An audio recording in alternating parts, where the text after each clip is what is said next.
आप वही हो ना जो लोग कहते हैं कि वो लड़की छोटा ड्रेस पहन के जा रही है तो वो गलत है, समाज में गलत मैसेज दे रही है, उसको छोटा नहीं पहनना चाहिए। अबे उसको पहनना चाहिए, तू अपना चश्मा निकाल और बदल, या चाहे चश्मा का नंबर बढ़वा ले, तू अपना जो है ना सोच बदल भाई, मानसिकता बदल, अपने आप को काबू में ला, अपने आप को कंट्रोल में ला भाई।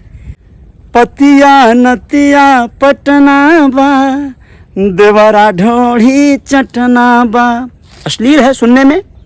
क्या रिश्ता होता है भाभी और देवर का? क्या होता है आपको पता है? पति के बाद सेकंड नंबर अक्सर जो देवर होता है ना, भाभियों का सबसे बेस्ट फ्रेंड होता है वो। और जो भाभियां ऐसा नहीं करती हैं, जो देवर ऐसा नहीं करता है, तो उनमें अनबन भी रहती है। आपको बता दें, बहुत सी भाभियां हैं जो देवरों के बदमाशियों को बर्दाश्त नहीं कर सकती, लेकिन बहुत सी भाभियां हैं जो देवरों के बदमाशियों के बगैर रह भी नहीं सकती। और देवर ही वो होता है जो घर में दूसरा एक सेकंड पर्सन होता है कि पति अगर नहीं है तो सारी व्यवस्था वही तो देखता है। ये आज का कोई नया कॉन्सेप्ट नहीं है भाई, ये होता है। अब इस चीज को तुम अगर स्वीकार नहीं करते हो, तुम राम से कंपेयर कर रहे हो, लक्ष्मण और सीता से कर रहे हो बे? क्या मतलब हुआ? वो राम लक्ष्मण सीता आज भी होंगे, समाज में कई रूप में होंगे, सब लोग सब अपने अपने जगह पे रोल प्ले कर रहे हैं। लेकिन ऐसे भी लोग हैं जो लोग उस लेवल का रिश्ता नहीं निभाते, उनका रिश्ता अलग है। सबका अपना अपना जीवन स्तर होता है ना, तो उस जीवन स्तर में बहुत दखल देना किसी के बहुत अलग बात हो जाती है, और ये बहुत गलत बात हो जाती है।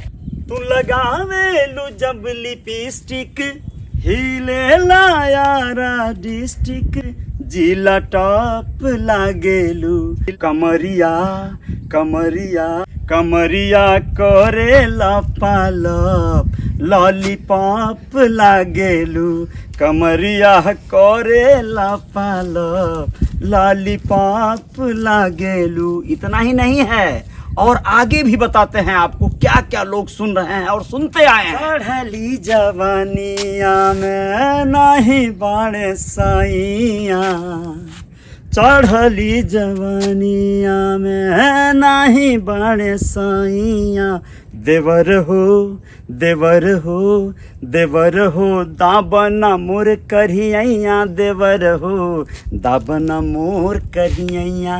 सुना है आप सबने?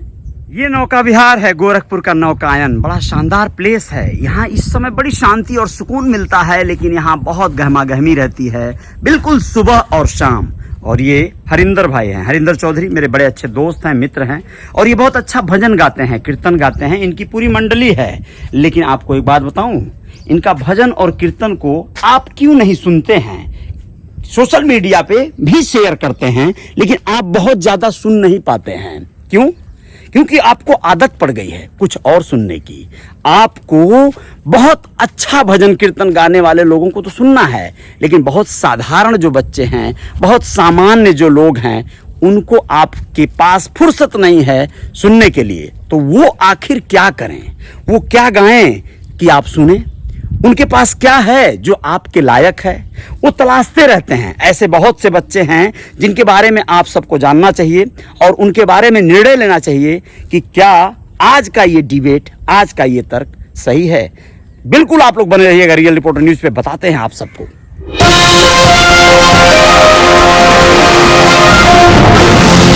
जी हाँ, नमस्ते, मैं अजय साहनी स्टार हूं। आप सभी का स्वागत करता हूं अपने रियल रिपोर्टर न्यूज वाले इस पेज पे और अपने channel real reporter news star पे। आप लोगों को बताना चाहता हूं, विगत दिनों एक गाना बहुत सुर्खियों में आया, जैसे कि कभी लॉलीपॉप लागेलू या देवर हो दाबन मोर करिया, इस तरह के गाने भी लोगों ने खूब पसंद किए थे। कौन है ऐसा सिंगर भोजपुरी में जिसने इस तरह के गाने नहीं गाए हैं? आप लोगों गाने सुने? याद करो जहिया कुंवार रहलू, पियावा पहले हमार रहलू। क्या ये सब गाने सुन सुन के ये जो श्रोता मोटा गया है, गदा गया है, वो और कुछ नहीं सुनना चाहेगा क्या? तो आखिर वो सुनेगा कहाँ से? मैं बात कर रहा हूँ, चंदन चंचल नाम का एक लड़का एक गाना गाया है। वो क्या करता, उसकी जो तड़प है, छटपटाहट है, उसे जो कलाकार के रूप में अपने आप को स्थापित करने की जो कसक है, वो कैसे पूरी होगी? तो फिर वो तलाशेगा अपनी जमीन, अपने स्तर की चीज जिसको वो बेहतर कर सकता है। एक कलाकार हर विधा पे कार्य नहीं कर सकता, हर विधा के अलग अलग कलाकार होते हैं, अलग अलग श्रेणी होती है गायकों की, कलाकारों की। आप श्रोता हैं या दर्शक हैं, आप भी अपनी कैटेगरी, अपनी श्रेणी तय कर लीजिए, क्योंकि आपको यदि अच्छी चीज़ें सुननी है तो अच्छे गायक भी पड़े हुए हैं, उनको आप सर्च कर सकते हैं, उनको आप ढूंढ सकते हैं, इसी सोशल मीडिया पे वो लोग भी आपको मिल जाएंगे। आप ऐसे तमाम नाम हैं जिनको आप, जगजीत सिंह जी की गज़ल सुन लीजिए, राहत फ़तेह अली खान की जो है गज़लें, नगमे, नज़में सुन लीजिए, और तमाम ऐसे बड़े नाम हैं भाई। आज हमारे बीच जो लोग नहीं हैं, किशोर कुमार जी, मोहम्मद रफ़ी साहब, इन सबों को सुन लीजिए, लता जी को सुन लीजिए। तो ये जब आप नहीं करते हैं या करते हैं तो फिर बीच में ये जो नए लड़के आ जाते हैं उनको सुनने का अवॉइड करना शुरू कर दीजिए, अगर आपको नहीं पसंद है तो। लेकिन आप ऐसा नहीं करेंगे। आप वो हैं कि आप इनकी जुबान कटवाने पर आमादा हैं, आप इनका गला घोंटना चाहते हैं, आप इनके कला को मार देना चाहते हैं। आप वही हैं ना जो कभी कहा करते थे कि भाई मंत्र सुनने का अधिकार उन्हें नहीं है जो शूद्र हैं। मंत्रोच्चार या ऐसे जो महान शब्द हैं वेद पुराणों में हमारे, वो सबको अधिकार नहीं है सुनने का। आप वही हैं ना, आप सुधारना चाहते हैं, समाज को बदलना चाहते हैं। चंदन चंचल जो गाना गाया है उसमें अश्लीलता हो सकती है, वो सार्वजनिक स्थलों पर आप ही तो बजाते हैं। आप बैन कीजिए, सार्वजनिक स्थलों पे बजाने वाले काम को अगर आप रोकेंगे कोई नहीं आपको मना करेगा भाई।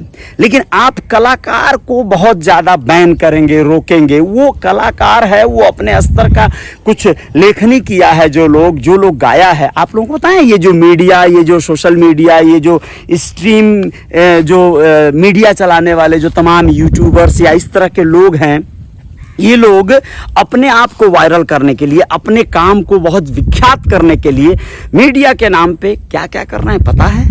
मीडिया के नाम पे जो लोग रिपोर्टिंग करती हैं ना, तमाम महिलाएं या पुरुष या इस तरह के, उन लोगों का लाइफ स्टाइल पर्सनल क्या है पता है? ये दिन भर फील्ड में रहते हैं, बूम माइक लेकर लोगों के पीछे दौड़ते हैं, भागते हैं, मेहनत करते हैं, पसीना बहाते हैं, बहुत अच्छी बात है। लेकिन शाम होते ही सिगरेट और सुट्टा और शराब की इनकी जो अपनी हैबिट होती है ना, वो इनको होटलों तक ले जाती है। और फिर क्या क्या होता है आप लोग अंदाजा इस बात का नहीं लगा सकते। मैं देखा हूं कई लोगों को, उनका जीवन शाम ढलते ही बदल जाती है। फिर उन्हें कौन रोकने वाला है? कौन जाएगा इनसे उलझने? लेकिन एक कलाकार, एक गायक या इस तरह का कोई लड़का जो एक छोटे से परिवेश से उठकर आता है और उसे रोकने के लिए हजारों मुंह, हजारों हाथ खड़े हो जाते हैं, ये बिल्कुल गलत है। आप लोग अपने आप को सुधारिए, आप अपने टेस्ट को बदलिए, आप अपनी ख्वाहिशों को बदलिए। आप सोचिए कि आपको अच्छा कुछ चाहिए तो अच्छे कलाकारों को ढूंढ लीजिए, अच्छे फनकारों को ढूंढ लीजिए। सब लोग पड़े हैं, आप इस सोशल मीडिया पे जो ढूंढेंगे वही तो आपको मिल जाएगा। आप किसी का गला काटने का तरीका ढूंढेंगे वो मिल जाएगा, आप माला फेरने का तरीका ढूंढेंगे वो मिल जाएगा। जो आपको चाहिए वो यहाँ मिलेगा ना। आप गलत चीज ढूंढ रहे हैं इसका मतलब, इसलिए आपको वो चीजें आपके सामने परोस दी जा रही हैं सोशल मीडिया के तमाम जो इसका एल्गोरिदम है उसके द्वारा। तो आप अपने आप को नहीं बदल रहे हैं, आप लोगों को बदलने के चक्कर में रहेंगे या अपने आप को इसी बहाने विख्यात करना चाह रहे हैं। मैं तो ये समझता हूँ ये कलाकार जो चर्चित हो रहे हैं उनके साथ साथ आप अपनी दुकान चमकाना चाह रहे हैं, चाहे वो राजनीतिक दुकान हो आपके, चाहे वो किसी तरह के कोई ऑपरेशन चलाने की दुकान हो, चाहे आपका अपना मीडिया प्लेटफॉर्म हो। अपने आप को वायरल करने की कवायद है ये, और बाकी कुछ भी नहीं है। हंसी आती है ये सुनकर, जब लोग पब्लिकली किसी से अभी पूछा जाए, लोगों से राय ली जाए, युवाओं से पूछा जाए कि भाई ये जो गाना आया है अभी बड़ा अश्लील सा है या बड़ा अच्छा सा है, आप क्या कहते हैं? तो आओ ना देखो, ताओ ना देखो, तपाक से लोग यही कहेंगे हाँ हाँ हाँ बहुत गलत है, बहुत गंदा है। अबे साला, तुम पहले गुटखा खा रहा है वो गंदा नहीं है, तुम शराब पी रहा है, सिगरेट पी रहा है वो गंदा नहीं है। तुम अपने अंदर जो गंदगी है, जो अपना खुद ठीक कर सकते हैं वो तो तुम कर नहीं रहा है, और तुम दूसरा आदमी जो कुछ कर रहा है उसको गंदा कह रहा है। तुम्हें क्या पता कि वो गंदा है? व्यक्तिगत जीवन उसका जानते हो? अमरीश पुरी साहब को जानते थे, विलेन थे ना फिल्मों के, लेकिन उनका पर्सनल अपना जीवन में कोई क्राइम या कोई इस तरह की उनकी क्राइम हिस्ट्री है? वो गंदे थे। यानी ऐसे बहुत से लोग हैं जो कार्य जो कर रहे हैं उससे समाज में अपराध बोध है, अपराध बढ़ रहा है। इस तरह की बातें अगर आप कहते हो तो अपराध तो वैसे भी बढ़ेगा, क्योंकि आप हो ना गंदे। गंदे लोगों की भरमार पड़ी हुई है भाई, वो किसी जाति धर्म से नहीं आते, वो सब लोग अलग होते हैं। अब एक बात और कहनी है, वो जो गाया है ना, वो चंदन चंचल। पहले तो इन लोगों में भी एक प्रॉब्लम है, ये जो गायक छोटे मोटे निकलते हैं, एक ऐसे धनंजय धड़कन नाम का कोई लौंडा था, गायक है, बढ़िया है बहुत, वही उसके ऊपर भी तमाम एलिगेशन है कि भाई वो भी बहुत वल्गर गाता है। गायक है ना, उसको वही गाने आता है, वही सीखा है बचपन से। वो नई भजन सीख पाया, नई टीका चंदन लगा के चलना सीख पाया। वो बस शुरुआत से ही वो दारू शराब के बीच में रहने वाले, खाने वाले, पीने वाले लोगों के बीच में पला बढ़ा होगा, गंदे लोगों की संगत और सोहबत पा गया, मजबूरी रही होगी, वही सीख गया। सोचो, सोहबत, संगत, संगत, मैं उसी की बात कर रहा हूं। जैसे परिवेश में पला बढ़ा बच्चा वैसा होते चला जाता है। आप संस्कृत विद्यालय में आप किसी बच्चे को डाल दोगे तो वो संस्कृत बोलना सीख जाएगा, अंग्रेजी में डाल दोगे अंग्रेजी बोलना सीख जाएगा। यहीं पर तो आरक्षण वाली बात आती है, तो इसमें कहाँ क्यों फिर मिर्ची लगने लगती है? आप वो कैसे पढ़ेगा?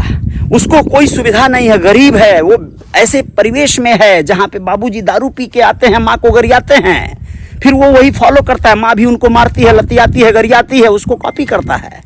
ये होता है, ये होता है आज के कल्चर में। बस ये गायक जो आते हैं, मैं ये नहीं कह रहा हूँ सब लोग वही बैकग्राउंड वाले कल्चर से हैं या गिरे हुए परिवार से, नहीं नहीं, ऐसे माहौल को आज के तारीख में लोग प्राथमिकता देने लगे हैं। अब सुनो, वो जो लड़का है या वो जो धनंजय धड़कन या जो ये चंदन चंचल, जो लोग भी हैं, ये लोग जो है निषाद कम्युनिटी से आते हैं, बाद में पता चलता है। पहले तो ये खुदे छुपाते हैं सब, ना भैया निषाद बता देता हम पकड़ा जाए, हमारा गनवा हिट नहीं हुई। बस साला जब हिट हो जाते हैं सब, और जब इनको जब 4 गाड़ी 10 गाड़ी और तमाम इनको जो है अवॉइड करने वाले लोग, इनको बाइकआउट करने वाले लोगों की संख्या बढ़ती है, तब ये कहते हैं भैया हम यादव हैं, यहीं से हमारे संग ऐसा हो रहा है। तुम्हें बता दूं, यहाँ पर जातिगत बातें नहीं हो रही हैं। चंदन चंचल के जगह पर या चंदन चंचल किसी भी जाति का होता और उसके खिलाफ ये कम्युनिटी खड़ी होती, तो मैं उस चंदन चंचल के साथ खड़ा होता, मैं खेसारी यादव के साथ भी खड़ा रहा। मैं ऐसे कलाकारों की कोई जाति नहीं होती, बोलता हूँ बार बार, और कलाकार अगर परेशान है तो मैं उसके साथ हूँ, चाहे वो यादव हो, ठाकुर हो, पंडित जी हो, बाभन हो, कोई कुर्मी, कुहार, लोहार, बढ़ई, धोबी, नाऊ, कुछ भी हो, मल्लाह हो, कोई भी हो, होने दो, मुझे कोई फर्क नहीं पड़ता, मुसलमान हो, यानी कुल मिला जुला कर समझ लो बात को भैया। यहाँ पर बात जाति की नहीं है, बात है परिपाटी की। आपको जो चाहिए आप ढूंढ लीजिए, उसको परेशान न कीजिए, क्योंकि वो तो वैसे ही यार बहुत ज़्यादा मुश्किलों से गुजरते हैं, सब बहुत कठिनाइयों से, बहुत मुश्किल से, मशक्क़त से वो लोग अपना कुछ काम करते हैं। उनको कोई पैसा वैसा कोई कहीं से कुछ नहीं देता है, उनको खाली लूटने के चक्कर में पड़े रहते हैं लोग। अपना प्रचार करवाना चाहते हैं, अपने मंच पर गंवाना चाहते हैं, नेता साले तो उनको बहुत शोषित करते हैं। दरोगा जुल्मी नाम का एक गायक है यहाँ पर जो है कुशीनगर का, वो शोषित है, वो परेशान रहता है। अब वो अपनी लतों से शोषित है या नेताओं से शोषित है, वो तो वो बताएगा कभी, लेकिन बस इतना जान लीजिए कि कलाकारों का शोषण होता रहा है और ऐसा न हो, इसलिए ये बातें कहनी पड़ती हैं। कलाकारों को मजबूत बनाने की ज़रूरत है, संबल देने की ज़रूरत है। उनके अंदर अगर कुछ विशेषता आएगी तो वो कुछ और खास कर पाएंगे। अगर वो खुशहाल होंगे, उनकी ज़रूरतें पूरी होंगी, उनकी आवश्यकताएं मेंटेन होती जाएंगी, दुरुस्त होती जाएंगी, उनके बच्चों के खर्चे, उनकी पत्नी का जो भी आवश्यकताएं, दवाइयाँ होती जाएंगी, तो दोस्तों वो शायद कुछ और अच्छा गाने लगें। तुम्हें नहीं लगता? भरत शर्मा जी या कितने भी, कोई भी गायक होने दो, बाद में सब सधुआई तो जाते हैं। अभी उम्र है, उछल लेने दो भाई, क्या परेशान किए हो उसको, हैं? सब लोग जाके आंदोलन कर रहे हो, धरना दे रहे हो, एक लड़की दौड़ रही है माइक लेके, क्यों आप गंदा गाए हैं, भाभी देवर के रिश्ते कलंकित कर रहे हैं। क्या कलंकित कर रहा है भाई? आज तुम क्या करती हो, हैं? रोज लेके अब मुंह मत खुलवाए भैया, जाने दो। सब लोग अपना अपना काम करो, अपना आप काम करो, वो अपना काम कर रहा है। शाम ढलते कैसे रंगीनियां होती होंगी आपके जीवन में, आप जरा अपने को आईने में देखिए कभी। बकवास करते हैं सब लोग।